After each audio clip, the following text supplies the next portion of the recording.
Halo Sobat Klastor, Assalamualaikum. Di video hari ini cukup beda dari video-video sebelumnya. Ini bukan video tentang otomotif ya, tapi tentang kesehatan. Kebetulan ibu dan adik saya itu positif COVID-19, tapi alhamdulillah keadaannya cukup baik ya. Cuma batuk-batuk sama pilek. Tapi hari-hari sebelumnya mengalami lemes ya, demam, terus nggak bisa tidur selama 4 hari 4 malam. Nah, saya membuat video ini karena saya ingin berbagi. Saya peduli dengan Sobat Cluster semua. Apabila Anda atau keluarga Anda mengalami ciri-ciri batuk, pilek, demam, dan lemas juga, nah segeralah untuk swab agar di sekeliling Anda dan keluarga Anda tetap terlindungi. Saya juga mohon dukungan dan doanya dari teman-teman Sobat Cluster semua agar adik dan ibu saya segera diberi kesembuhan dan normal kembali seperti biasa. Amin. Nah, di kesempatan kali ini saya akan sedikit menjelaskan secara umum saja ya antara swab antigen dan PCR atau polymerase chain reaction. Tes swab PCR ini diawali dengan pengambilan sampel cairan pernafasan atau lendir dari hidung ya, bahkan sampai tenggorokan gini pakai alat kayak cotton bud itu tapi panjang banget, terus dimasukin hidung, dipelintir-pelintir, sumpah sakit banget. Yang pertama emang sakit karena saya coba nahan nafas, jadi kurang rileks, tegang, terus tahan nafas malahan sakit. Yang sisi lubang yang satu saya coba rileks, terus bernafas seperti biasa, malahan nggak sakit. Nah gitu, saya berbagi pengalaman saja. Kalau misalnya Sobat Caster mau swab itu diusahakan rileks, terus bernafas seperti biasa saja. Setelah selesai, sampel swab akan diambil terus dimasukkan ke dalam wadah yang steril, kayak botol kaca kecil itu. Terus nanti disegel terus dikirim ke laborat. Setelah tiba di laborat, petugas akan melakukan ekstraksi atau mengisolasi materi genetik dari sampel yang sudah diambil.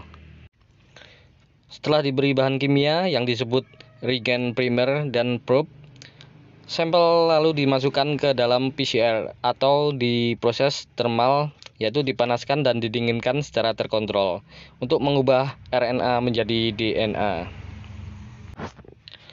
Kemudian sebagian kecil materi genetik virus SARS-CoV-2 atau virus corona ini ya diperbanyak sampai menghasilkan jutaan salinan DNA. Selama proses ini, bahan kimia khusus akan mengikat DNA. Terus DNA akan mengeluarkan cahaya fluorescent apabila terdapat virus SARS-CoV-2 dalam sampel.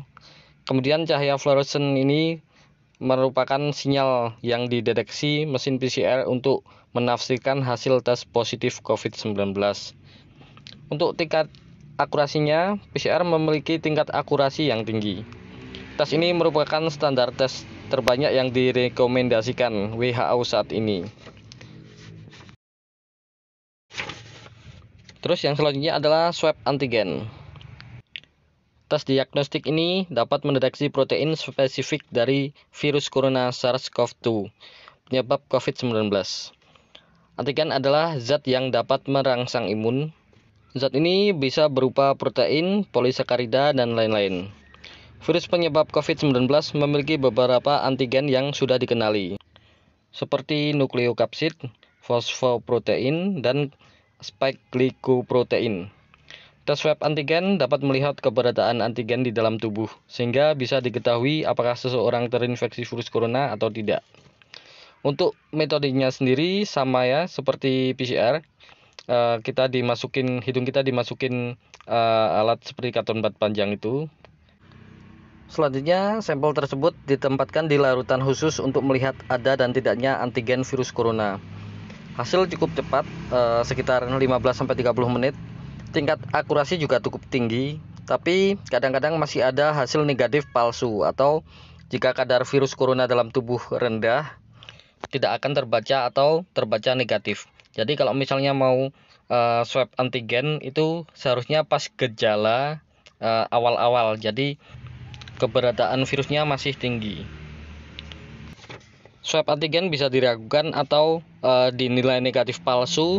Misalnya hasilnya negatif tapi masih terdapat gejala COVID-19, misalnya batuk, pilek, demam, dan lain-lain. Diberlakukan tes PCR untuk memastikan diagnosis. Jadi secara garis besar perbedaan PCR dan antigen adalah kalau PCR waktu cukup lama, sekitar 2-3 hari, tingkat akurasi tinggi dan direkomendasikan WHO. Sedangkan untuk swab antigen waktu lebih singkat, sekitar 15-30 menit. Namun jika virus corona dalam tubuh rendah, maka hasilnya tetap negatif dan memerlukan swab PCR jika terdapat gejala batuk, pilek, dan demam. Nah, itulah perbedaan secara umum antara swab antigen dan PCR. Semoga bermanfaat. Sekian dulu untuk video kali ini. Sekali lagi saya mohon doa dan dukungannya teman-teman semua. Semoga adik saya dan ibu saya diberi kesehatan dan bisa sehat seperti semula. Saya juga semoga tes swab saya ini negatif ya. Semoga yang nonton video ini diberi kesehatan, selalu diberi kelancaran. Apabila ada yang sakit, semoga cepat diberi kesembuhan. Amin amin ya robbal alamin. Saya akhiri, wabillahi taufik wal hidayah. Wassalamualaikum warahmatullahi wabarakatuh.